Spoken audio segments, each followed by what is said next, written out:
when we said that Riemann curvature corresponds to tidal accelerations, why did we call it curvature? Why does tidal acceleration correspond to curvature? In what sense? Well, they get closer together. Right. They behave in the same way that geodesics on a curved surface. Right? So that's why we call it curvature. So Riemann is a form of curvature. So we can see why tidal accelerations is curvature. We said that gravitational acceleration is connection curvature. Why? Why is it curvature? What does acceleration have to do with curvature? In which case now? The second level, the gravitational acceleration. Why is that a curvature? Well, it's a derivative. So that's not a Okay, the answer is because the world line is curved. And what we did is we took the space-time and warped it so that the world line ended up being a geodesic. Okay, so we can see at these two levels why it's curvature. This is curvature, and this is curvature. Okay, why is this curvature? We said it's a part of the metric, but why is it curvature? And the answer is because when you have, where else do you find equations like this where you have functions in front of things? You find it exactly in this, what we just looked at before. For example, here where we have functions. Okay? In other words, we don't just have d(r) squared plus d theta squared plus d phi squared. You have a function in front of the thing. Why do we have a function in front of it? Because the curvilinear coordinates are curved.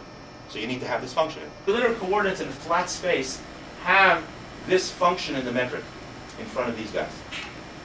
As opposed to Cartesian coordinates, which just have, let's say, dx squared plus dy squared plus dz squared. They have no functions in them.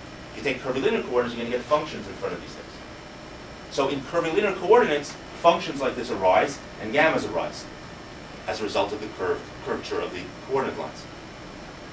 Therefore, when we see in our space-time that functions like this arise, we're going to call it curvature. And we have very good reason to, because we know at all levels, at the level of the Riemann curvature, it's certainly curvature. We understand what it means curvature, these lines are getting. At the level of the connection curvature, right, it's certainly curvature. And in the same way, at the level of the metric, it behaves like curvature. Okay? So we have a few very nice parallels. Again,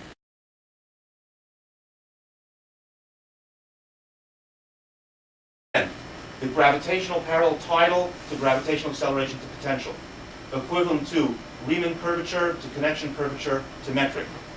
The reason that we use the word curvature here, I could have just said Riemann connection metric. The reason I put curvature here, and curvature here, because this we know why it's curvature because it acts like geodesics on a curved surface. This we know why it's curvature because the world lines are curved and we've curved the space to take it up. This we know why it's called curvature because it has the same form exactly as curvilinear coordinate metrics. Okay, and the relationship between the levels are given by this. That the Riemann from the connection, you get it like this. The connection from the metric, you get it like that. Okay, and I'll give you printouts of this so you can take a look at it. Now, when we combine those levels, we express Riemann in terms of the next level down, which is the connection. We now express the connection in terms of the next level down, which is the metric. So we can express these. This is the G prime, right? Gamma is G prime. So we stick it here. Instead of gamma, we'll put G prime. So we'll get G prime prime.